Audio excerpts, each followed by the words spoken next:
17 yoshgacha bo'lgan futbolchilarimizning Osiyo chempionati finalida ko'rsatgan qahramonliklari, oxir-oqibat chempion bo'lishlari mavzusida reportaj tayyorlamoqchi edik. Buning uchun ana shu futbolchilardan ayrimlari va bosh murabbiyni reportajga jalb qilish maqsadida O'zbekiston futbol assotsiatsiyasiga aloqaga chiqdik, ammo ulardan rad javobini oldik.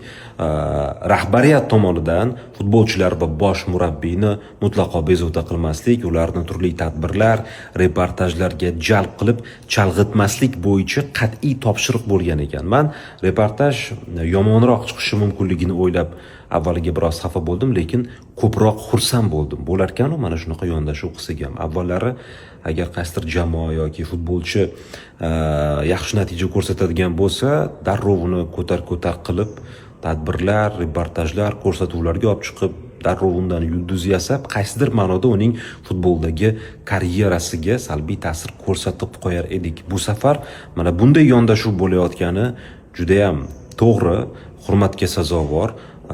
Mana shu qarorni qabul qilganlarga respekt deb aytgan bo'lardim. Men shaxsan o'zim futbol, ya'ni vatan jamoasining futbol muxlisi sifatida bundan juda ham xursandman.